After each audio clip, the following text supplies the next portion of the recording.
Hello guys, welcome to my YouTube channel sciences पर आपका welcome है। बच्चों, आज हम बात कर रहे हैं क्लास 10 बायोलॉजी के चैप्टर सेकंड, जिसका नाम क्या है, जनन है। इसके पहले हमने चैप्टर फर्स्ट यानी जैव प्रक्रम को पूर्ण रूप से कंप्लीट कर लिया है। बच्चों, तो देर ना करते हुए आइए स्टार्ट करते हैं आज के सेकंड चैप्टर को, जिसका नाम है जनन। अगर अभी तक आपने बच्चों चैनल को सब्सक्राइब नहीं किया तो चैनल को जरूर सब्सक्राइब करें और वीडियो को ज्यादा से ज्यादा शेयर करें। देखिए बच्चों, जनन में जो आपको पहली हेडिंग पढ़नी है वो पढ़नी है परिभाषा यानी डिफिनीशन क्या होती है। क्लियर है? तो देखिए, जनन वह जैविक प्रक्रिया है जिसके द्वारा जीव अपने समान नई संतति उत्पन्न करते हैं। जनन वह जैविक प्रक्रिया है जिसके द्वारा जीव अपने समान नई संतति उत्पन्न करने की क्षमता रखते हैं। अब आपको बच्चों ध्यान रखना है कि जैविक प्रक्रिया क्या होता है। ऐसी प्रक्रिया जो सजीवों में होती है उसको हम जैविक प्रक्रिया कहते हैं। ऐसी प्रक्रिया जो सजीवों में होती है बच्चों, उसको हम क्या कहते हैं, जैविक प्रक्रिया कहते हैं। अब बच्चों, आपको अगली हेडिंग देखनी है कि जनन का महत्व क्या है, यानी इंपॉर्टेंस क्या है रिप्रोडक्शन का। तो पहली बात, जीवों की संख्या बनाए रखना। मान लीजिए अगर कोई जीव है जो अगर जनन नहीं करेगा तो उसकी संख्या क्या होगी, स्थिर रहेगी। लेकिन डेथ जो होगी, मृत्यु, वो तो निश्चित है।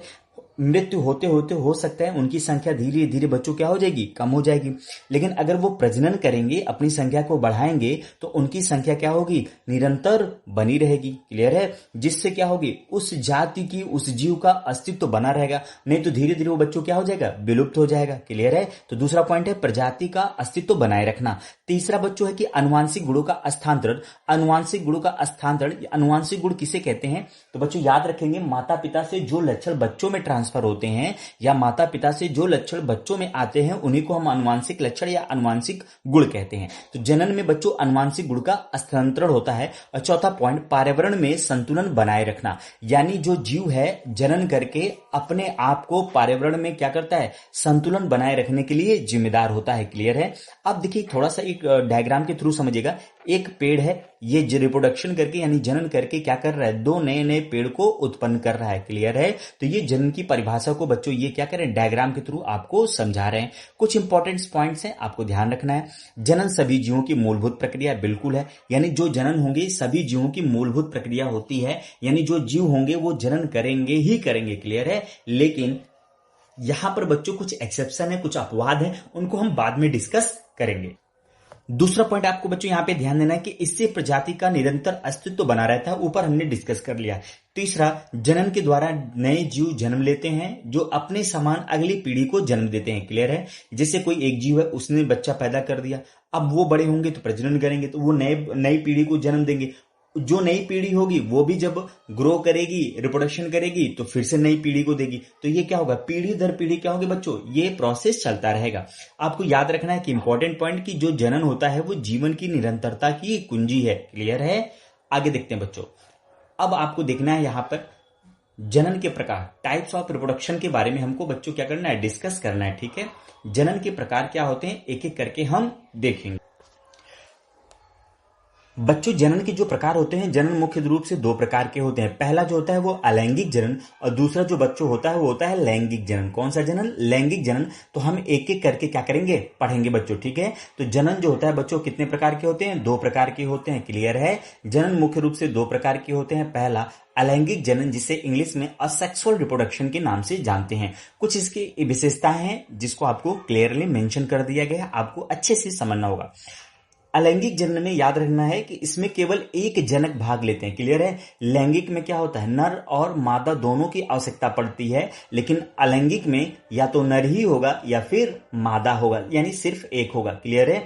ध्यान रखना है, इनमें युग्मक का निर्माण नहीं होता। जैसे अगर लैंगिक जनन की बात करें तो नर में शुक्राणु बनता है। क्लियर है? और मादा में बच्चों क्या बनता है, अंडाणु बनता है। तो ये क्या होते हैं, युग्मक कहलाते हैं। क्या कहलाते हैं, युग्मक। ये नर युग्मक है और ये मादा युग्मक है। तो ये जो प्रक्रिया है ये लैंगिक जनन में होती है, लेकिन ऐसा अलैंगिक जनन में कुछ भी नहीं होता है, यानी यहाँ पे युग्मक का निर्माण बिल्कुल भी नहीं होता। ठीक है?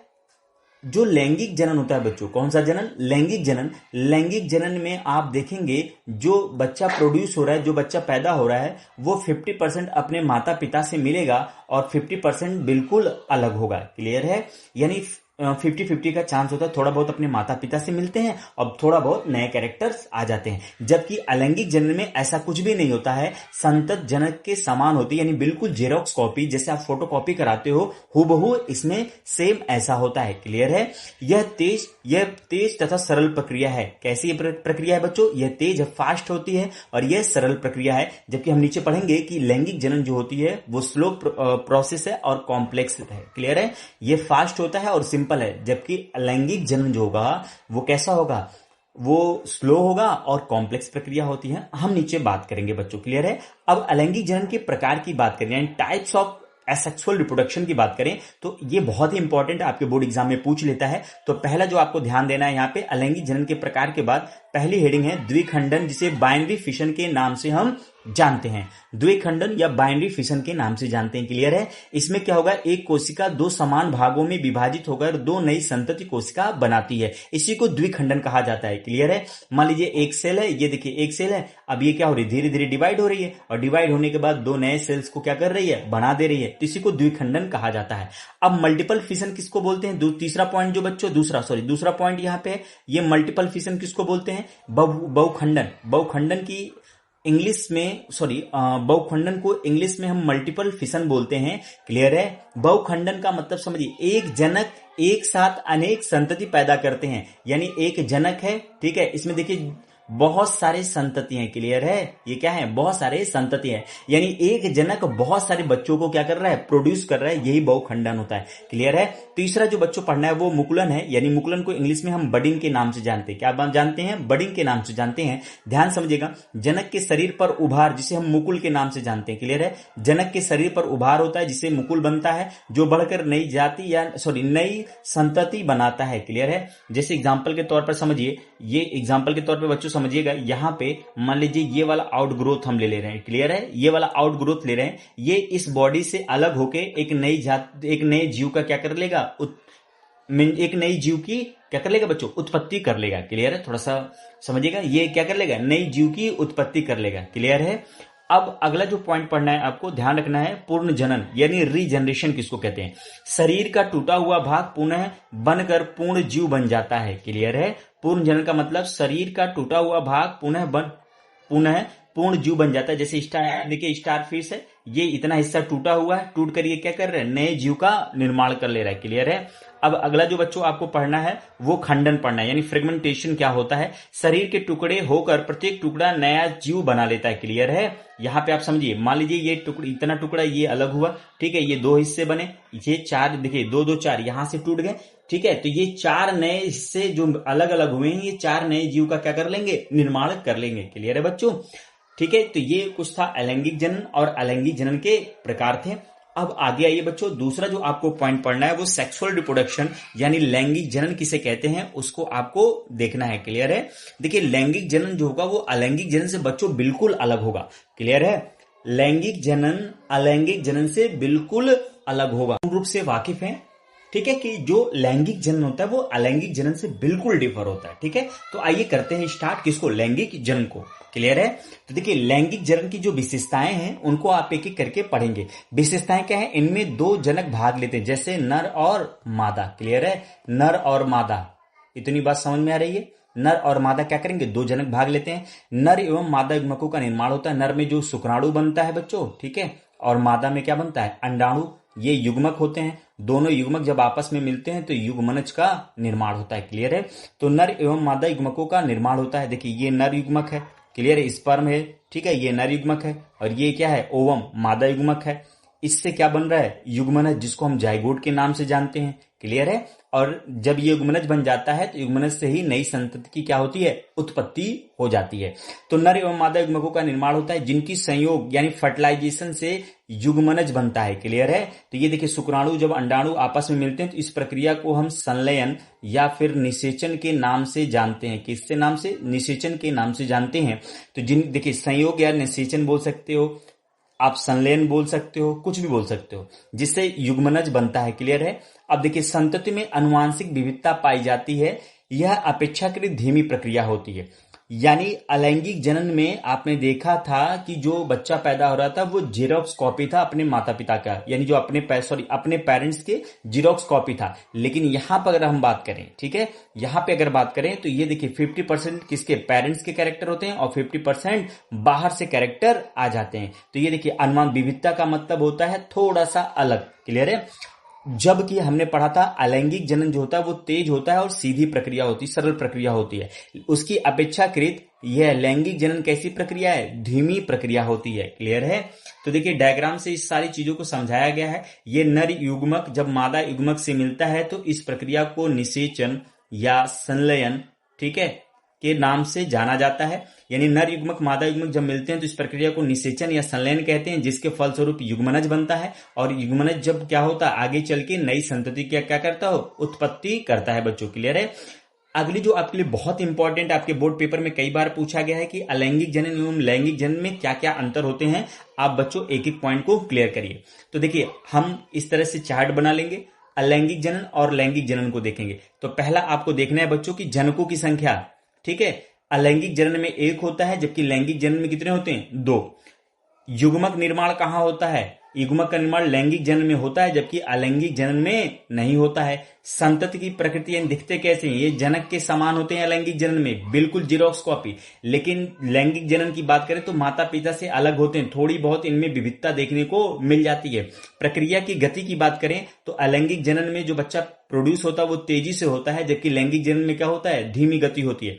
उदाहरण अगर देखें तो अलैंगिक जनन का उदाहरण अमीबा, हाइड्रा, ईस्ट। क्लियर है? जबकि लैंगिक जनन का उदाहरण क्या है बच्चों, मनुष्य, अधिकांश पशु पक्षी और पौधे।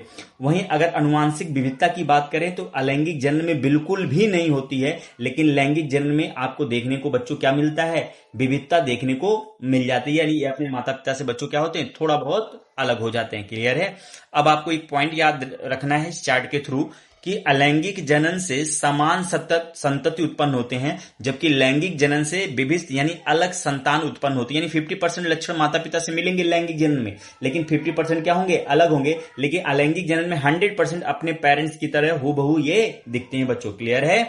आइए कुछ क्वेश्चंस की बात करते हैं। क्लियर है? कुछ क्वेश्चंस की बात करते हैं जो आपके बोर्ड पेपर में पूछे जाने की पूरी संभावना है। ठीक है, ये एनसीईआरटी आधारित कुछ महत्वपूर्ण प्रश्न हैं जो आपके लिए बहुत ही उपयोगी होंगे। क्लियर है? पहला प्रश्न है, जनन किसे कहते हैं? तो जनन वह जैविक प्रक्रिया जिसके द्वारा जीव अपने समान नई संतति उत्पन्न करते हैं। अलैंगिक जनन क्या है? ठीक है, वह जनन जिसमें केवल एक जनक भाग लेता है, युग्मक निर्माण नहीं होता तथा संतति जनक के समान होती है, अलैंगिक जनन कहलाता है। लैंगिक जनन क्या है? वह जनन जिसमें 2 जनक भाग लेते हैं तथा नर एवं मादा युग्मकों के संयोग से युग्मनज बनता है, लैंगिक जनन कहलाता है। क्लियर? ये सब हमने डिस्कस कर लिया ऊपर बच्चों। अब ये कह रहे हैं द्विखंडन और मुकुलन में अंतर बताइए। ये भी बहुत इंपॉर्टेंट है, कई बार बोर्ड परीक्षा में पूछा गया। द्विखंडन का मतलब जनक का शरीर 2 समान भागों में टूट जाता है। उदाहरण क्या है? अमीबा और पैरामीशियम। मुकुलन क्या होता है? जनक के शरीर पर उभार बनता है जो नई संतति क्या बनाता है, हाइड्रा और ईस्ट। ये भी ऊपर हमने डिस्कस कर लिया है। जनन का महत्व भी हमने डिस्कस कर लिया बच्चों। क्लियर है? अब आपको क्विक रिवीजन अगर करना है तो ये भी कुछ मैप है, इनको ध्यान रखिएगा। जनन क्या होता है? नई संतति उत्पन्न करने की प्रक्रिया होती है। जनन के प्रकार अलैंगिक एवं लैंगिक। अलैंगिक जनन एक जनक होता है, संतान बिल्कुल समान होते हैं। लैंगिक जनन में क्या होगा? 2 जनक होते हैं, युग्मक का निर्माण होता है और अलग संतान पाए जाते हैं। क्लियर है बच्चों? अब यहाँ पे एक माइंड मैप आपके लिए बनाया गया है, आप समझ सकते हैं क्या क्या पॉइंट्स है जनन में। तो पहला, जनन में आप जनन के प्रकार देखेंगे तो अलैंगिक जनन और लैंगिक जनन। अलैंगिक जनन में एक जनक होता है, जैसे उदाहरण के तौर पर द्विखंडन, बहुखंडन, मुकुलन, पूर्ण जनन और खंडन। ये सारे उदाहरण बच्चों किसके हैं? अलैंगिक जनन के हैं। वही लैंगिक जनन की बात करें तो इसमें 2 जनक होते हैं, युग्मक का निर्माण होगा, संयोग यानी निषेचन होगा, युग्मनज बनेंगे और नई संतति उत्पन्न होंगे। तो ये बच्चों हमारा पहला पार्ट था जो कि आपके देखिए इतने बेहतरीन नोट्स के साथ आपको पढ़ाया जा रहा है। तो आप चैनल के साथ जुड़ जाइए, ठीक है, अपने दोस्तों को भी क्या करिए, शेयर करिए। और हम मिलते हैं बच्चों नेक्स्ट पार्ट में यानी पार्ट 2 के साथ। ठीक है, सेकेंड चैप्टर के पार्ट 2 के साथ नेक्स्ट वीडियो में। तब तक के लिए धन्यवाद।